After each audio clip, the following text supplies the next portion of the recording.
2016, the church celebrated the memory of Our Lady of Mount Carmel right on Mount Carmel in the city of Haifa in northern Israel. Various scholars met with representatives of Judaism, Christianity, and Islam in order to learn about symbols, behaviors, and daily life of the three monotheistic religions in the holy city.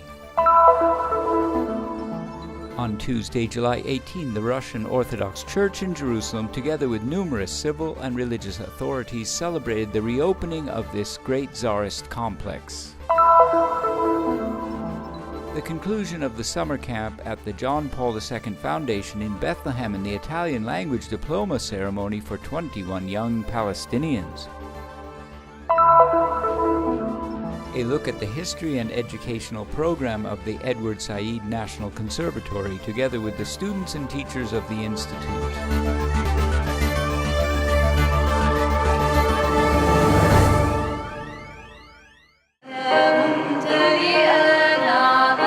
Haifa is Israel's third largest city, located on the shores of the Mediterranean Sea. It is a city of rare beauty. It is located on the slopes of Mount Carmel, sacred place quoted in the sacred scriptures, especially in the episodes related to the prophet Elijah. It is believed that its structure is a representation of Mary, who, carrying Jesus inside her womb, brought life and fertility to the world. Qui si è rivelato nel segno della nube, rivelato quella che sarebbe la madre del She, who centuries later would be the mother of the Lord, the mother of God, appeared here, in the sign of the cloud.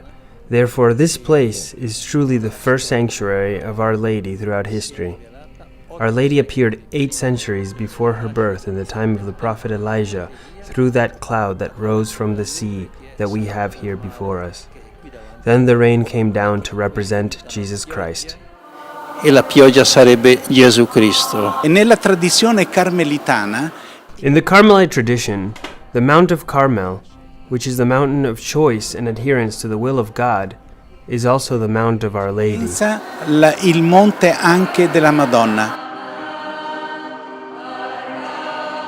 Much later, in 1251, the Virgin Mary appeared to Saint Simon Stock, a prior general of the Carmelite order, during a difficult time.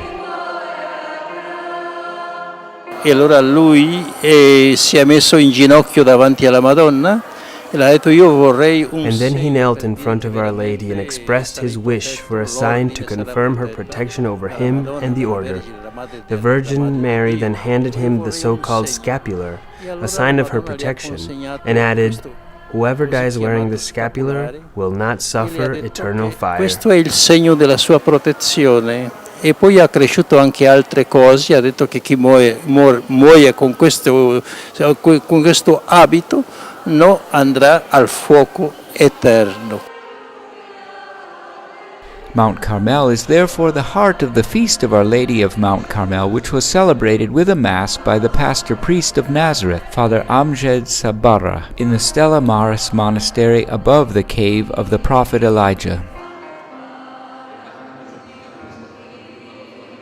In the homily, the priest focused on Elijah's figure, who had faith in God during difficult times, and on the fact that we, in the face of adversity, must not be afraid because Jesus gave us Mary as a mother. Ebbene, noi quest'oggi vogliamo ringraziare la Madonna e chiedere alla Madonna. Today we want to thank Our Lady and ask her to protect all of our families, all our inhabitants, our neighbors, all of our institutions who need so much peace and reconciliation in the so tormented and, above all, so divided Middle East. Our wish is for the Virgin to unite all her children. Vogliamo che la Madonna ci unisca, è proprio la madre che chiediamo che unisca tutti i suoi figli.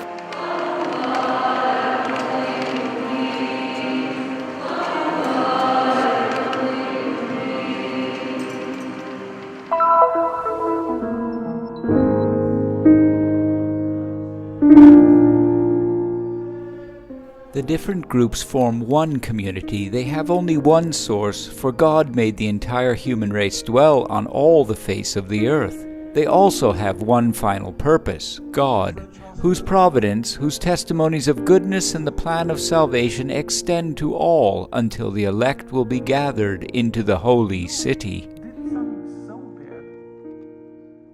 The quotation of Paul VI dates back to 1965, the year of the declaration of Nostra Aetate, and still echoes in particular in cities such as Jerusalem that welcomes Jews, Christians, and Muslims. To get to know this reality closely, some students from the European University of Rome went to the Notre Dame Pontifical Institute to attend the Interreligious Forum, Jerusalem and Monotheistic Religions, Symbols, Behaviors, and Daily Life. This is one of the central places for Christianity, and I believe this city has so much to teach the whole world. I hope and I am convinced that the next generations can contribute to this peace process. I am sure that this will actually happen. One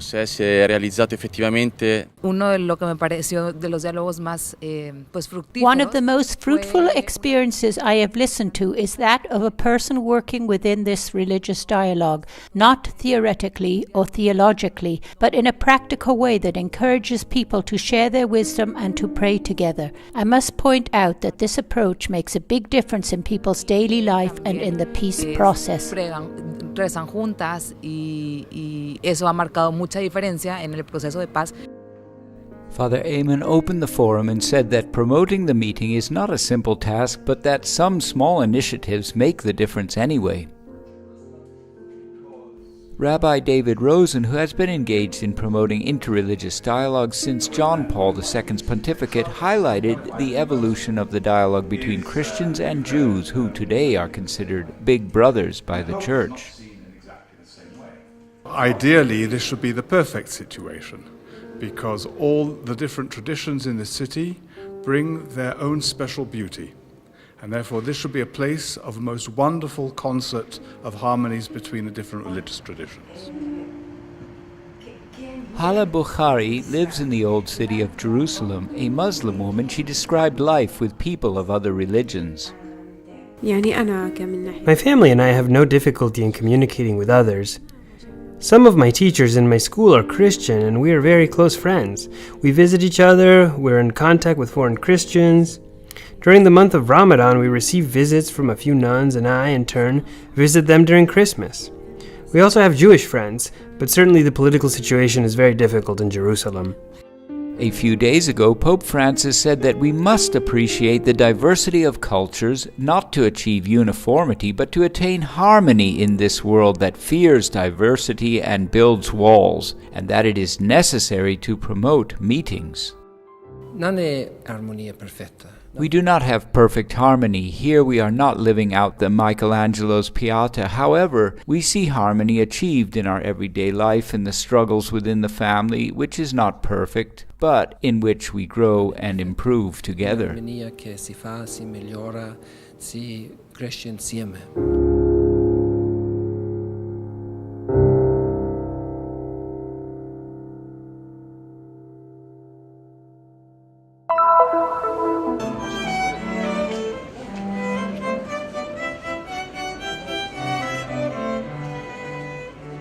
On Tuesday, July 18, the Russian Orthodox Church in Jerusalem, together with numerous civil and religious authorities, celebrated the reopening of the Great Tsarist complex dedicated to its founder, Grand Duke Sergei Alexandrovich Romanov. Located in the center of Jerusalem, next to the Holy Trinity Cathedral, the Duke of Sergei's courtyard is considered one of the most elegant buildings of the city, built with stones imported from Russia.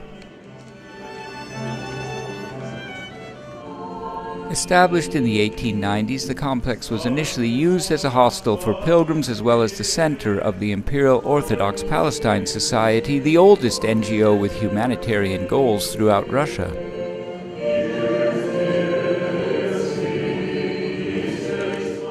Back in the 19th century, when the Russian ecclesiastical mission was open, thousands were coming every year, especially during the Paschal season, the Easter season, and even more and more. So 10,000, there was nowhere to place them, no one to take care of them. So with the Ottoman government at the time. With the Russian government, they came to an agreement that we would be able to build hospices, monasteries, and also we built many schools for the Palestinian people. Things changed after the 1917 Bolshevik Revolution, whose policy aimed to erase all traces of the previous Tsarist government. It was a very difficult time since Russia was completely closed off, so the mission and all its buildings and monasteries and so forth fell into disrepair.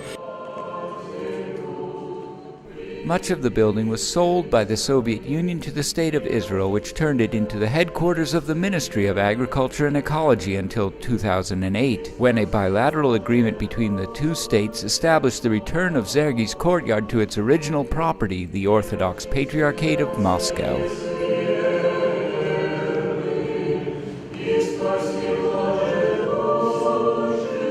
And now, after many years, when we finished a very important moment, a very important time of restoration works, of preparation works, we reopen this compound and we hope that it will serve the same purposes. A small corner of paradise open to all those who will come to Jerusalem on pilgrimage. The Imperial Orthodox Palestine Society, together with the Russian state authorities, hope to turn it into a cultural and a spiritual center as well. In fact, there will be a museum, a school of theology, and a large library.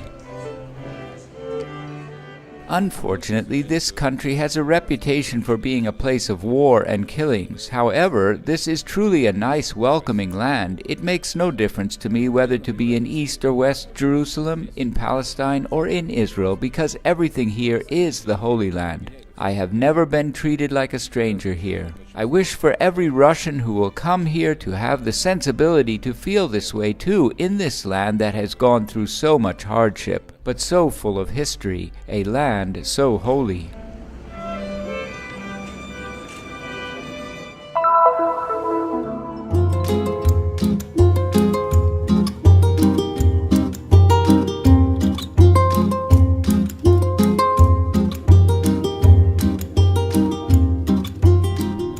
On Monday, July 17, the third summer camp for young Palestinians named Harmony Among Peoples concluded with a dance show. Organized at the John Paul II Foundation in Bethlehem by the Children Without Borders Academy, the project was realized with the support of the Italian Consulate and the Italian University of Perugia. The young Palestinians of different ages and backgrounds who performed at the show had attended an intensive 2-week dance and theater course. The show included dances and artistic performances.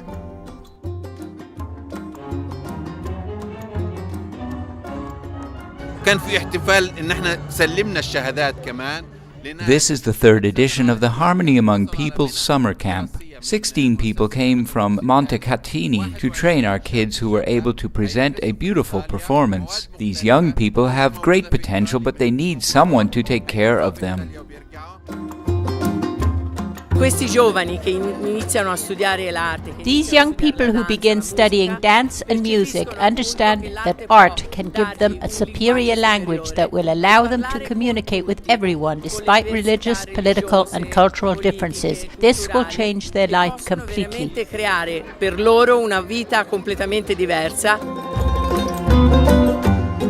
The evening was also the occasion to deliver the Italian language diploma to the 21 students who attended the course at the John Paul II Foundation, and included a handshake with different civil and religious authorities, including the Custos of the Holy Land, Father Francesco Patton, Consul General of Italy in Jerusalem, Fabio Sokolovitz, and the newly elected Mayor of Bethlehem, Anton Salman.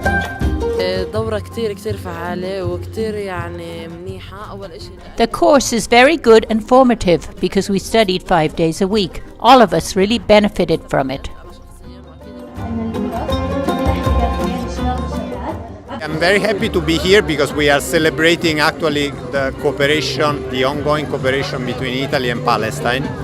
We have also celebrated some students, Palestinian students who had the luck to be studying at Perugia in a very good and prominent university of Italy, and they are coming back now to Palestine.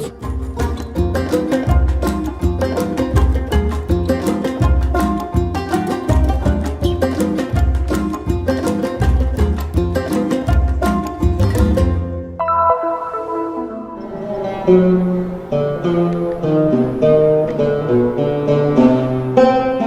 Benedict once said, "The beauty of music is a spiritual and therefore universal language." This ideal has found a home in the Edward Said National Conservatory of Palestine. A part of Birzeit University, the conservatory provides instruction in both Western and traditional Oriental instruments, and their mission involves both education in Western music and preserving the cultural inheritance of Palestine.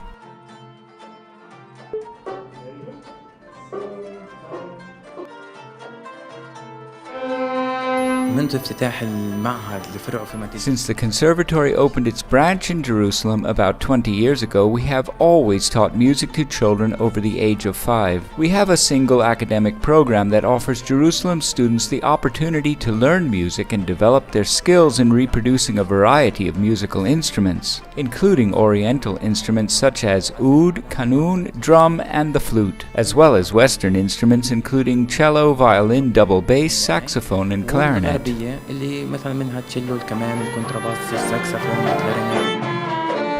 The conservatory has currently enrolled over 1,000 students in its 5 branches in Ramallah, Nablus, Gaza, Bethlehem, and Jerusalem. They come from a wide variety of backgrounds, and they hope to accomplish different dreams and ambitions with their musical training. I liked this instrument even before entering the conservatory. I loved the violin. It's a beautiful experience, changes your life. I would love to learn music therapy and help in this field. Oud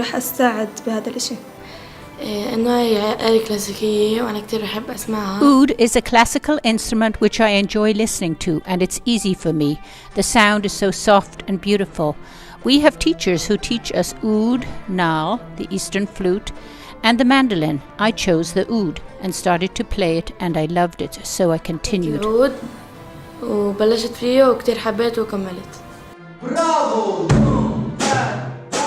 The conservatory also provides an opportunity for professors to come and contribute to the education of the young and the passing on of the musical tradition.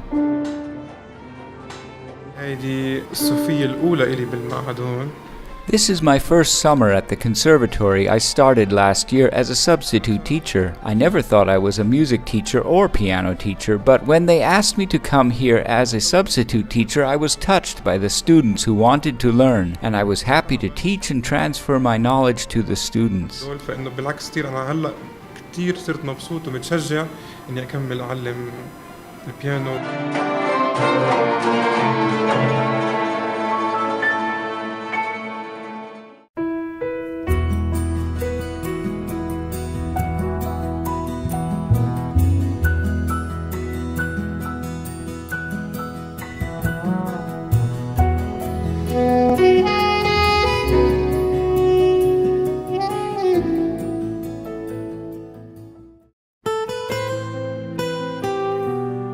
The mission of the Christian Media Center is to bring the message of the Holy Land, the land of the fifth gospel, to the world. Broadcasts, reports, news, documentaries, the latest happenings in the church and of the daily life of Christians in the Holy Land. You can help us in this mission, raising awareness and spreading the message of the Holy Land. Help us. Visit our website,